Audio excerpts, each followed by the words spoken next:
Hello, and welcome back to Miss Yusuf's English class. Today we're continuing our reading of the full text of the life of Pi.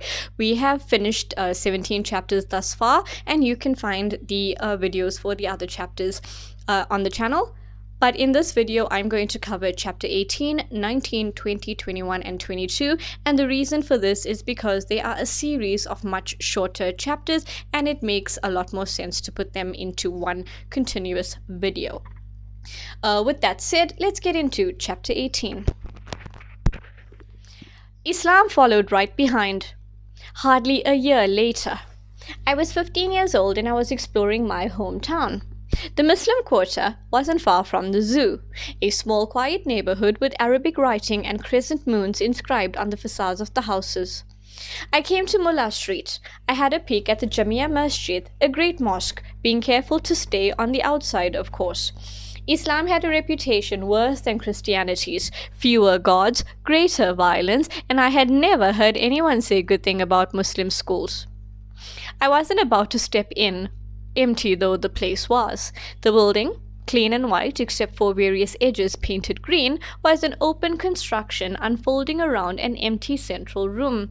Long straw mats covered the floor everywhere. Above, two slim fluted minarets rose in the air before a background of soaring coconut trees. There was nothing evidently religious or, for that matter, interesting about the place, but it was pleasant and quiet. I moved on. Just beyond the mosque was a series of attached single-story dwellings with small shaded porches.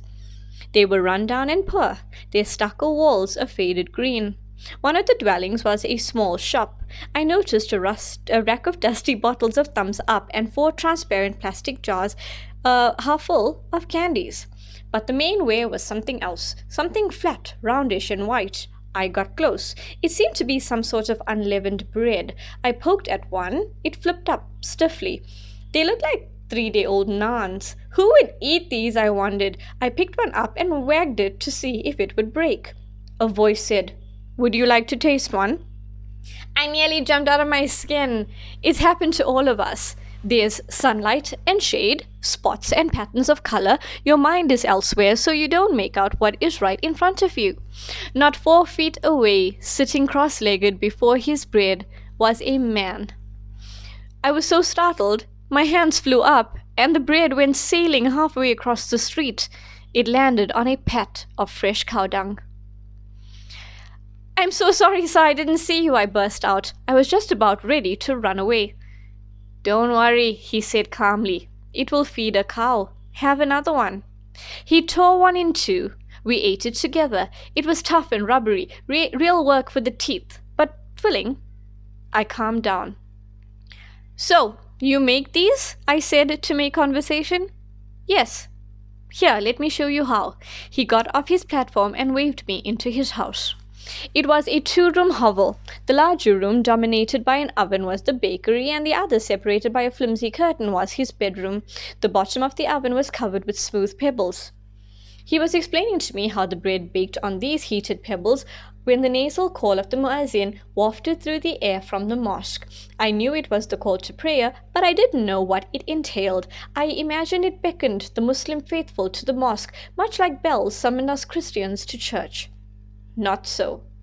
The baker interrupted himself mid-sentence and said, "Excuse me."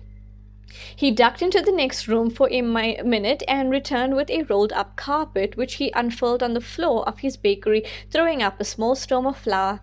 And right there, before me, in the midst of his workplace, he prayed. It was incongruous, but it was I who felt out of place. Luckily, he prayed with his eyes closed. He stood straight, he muttered in Arabic, he brought his hands next to his ears, thumbs touching the lobes, looking as if he was straining to hear Allah replying. He bent forward, stood straight up again. He fell to his knees and brought his hands and forehead to the floor. He sat up, he fell forward again. He stood, he started the whole thing again. Why, Islam is nothing but an easy sort of exercise, I thought. Hot weather yoga for the Bedouins, asana without sweat, heaven without strain. He went through the cycle 4 times, muttering throughout. When he had finished, With a right-left turn of the head and a short bout of meditation, he opened his eyes, smiled, stepped off his carpet, and rolled it up with a flick of the hand that spoke of old habit. He returned it to its spot in the next room. He came back to me. What was I saying?" he asked. "So it went. The first time I saw a Muslim pray.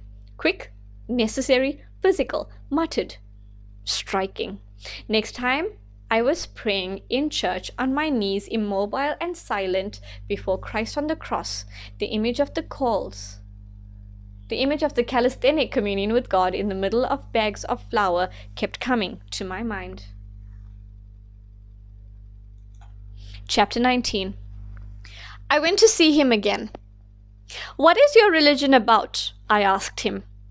His eyes lit up. "It is about the beloved," he replied.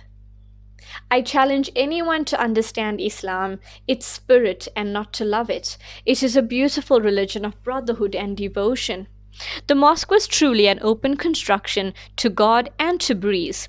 We sat cross-legged listening to the imam until the time came to pray. Then the random pattern of sitters disappeared as we stood and arranged ourselves shoulder to shoulder in rows, every space ahead being filled by someone from behind until every line was solid and we were row after row of worshippers. It felt good to bring my forehead to the ground. Immediately it felt like a deeply religious contact. Chapter 20. He was a Sufi, a Muslim mystic. He sought fana, union with God, and his relationship with God was personal and loving. "If you take 2 steps toward God," he said, "God runs to you." He was a very plain-featured man with nothing in his look or in his dress that made memory cry hark. I'm not surprised that I didn't see him the first time we met. Even when I knew him very well, encounter after encounter, I had difficulty recognizing him. His name was Satish Kumar. These are common names in Tamil Nadu, so the coincidence is not so remarkable. Still, it pleased me that this pious baker, as plain as a shadow and of solid health, was the communist biology teacher and science devotee, the walking mountain on stilts, sadly afflicted with polio in his childhood, carried the same name. Mr. and Mr. Kumar taught me biology and Islam. Mr. and Mr. Kumar led me to study zoology and religious studies at the University of Toronto. Mr. and Mr. Kumar were the prophets of my Indian youth. We prayed together and we practiced zikr, the recitation of the 99 revealed names of God. He was a hafiz, one who knew the Quran by heart, and he sang it in a slow, simple chant. My Arabic was never very good, but I loved its sound. The guttural eruptions and long flowing vowels rolled just beneath my comprehension like a beautiful brook. I gazed into this brook for long spells of time. It was not wide, just one man's voice, but it was as deep as the universe. I described Mr. Kumar's place as a hovel, yet no mosque, no church, no temple ever felt so sacred to me. I sometimes came out of that bakery feeling heavy with glory. I would climb onto my bicycle and pedal that glory through the air. One such time, I left town, and on my way back, at a point where the land was high and I could see the sea, to my left and down the road a long ways, I suddenly felt I was in heaven. The spot was in fact no different from when I had passed it not long before, but my way of seeing it had changed. The feeling, a paradoxical mix of pulsing energy and profound peace, was intense and blissful. Whereas before the road, the sea, the trees, the air, the sun all spoke differently to me, now they spoke one language of unity. Tree took account of road, which was aware of air, which was mindful of sea, which shared things with sun. Every element lived in harmonious relation with its neighbor, and all was kith and kin. I knelt a mortal, I rose an immortal. I felt like the center of an old circle coinciding with the center of a much larger one. Atman met Allah. One other time I felt God come so close to me, it was in Canada much later. I was visiting friends in the country. It was winter. I was out alone for a walk on their large property and returning to the house. It was a clear, sunny day after a night of snowfall. All nature was blanketed with snow. As I was coming up to the house, I turned my head. There was a wood, and in that wood a small clearing. A breeze, or perhaps it was an animal, had shaken a branch. Fine snow was falling through the air, glittering in the sunlight. In that falling golden dust, in that sun-splashed clearing, I saw the Virgin Mary. Why her? I don't know. My devotion to Mary was secondary, but it was her. Her skin was pale. She was wearing a white dress and a blue cloak. I remember being struck by their pleats and folds. When I say I saw her, I don't quite mean it literally, though she did have a body and color. I felt I saw her. A vision beyond vision. I stopped and I squinted. She looked beautiful and supremely regal. She was smiling at me with loving kindness. After some seconds, she left me. My heart beat with fear and joy. The presence of God is the finest of rewards. Chapter 21. I am sitting in a downtown cafe after thinking. I have just spent most of an afternoon with him. Our encounters always leave me weary of the glum contentment that characterizes my life. What were those words he used that struck me? Ah, yes, dryless, yeastless, factuality, a better story.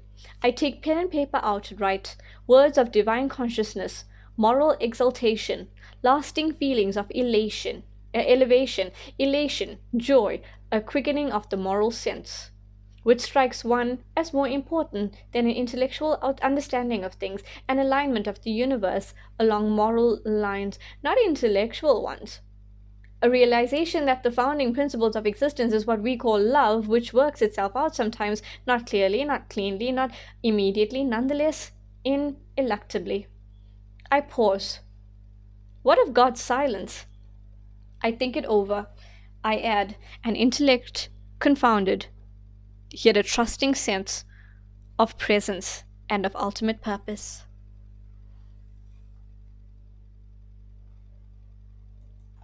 Chapter 22. I can well imagine an atheist's last words. White, white, love, my God!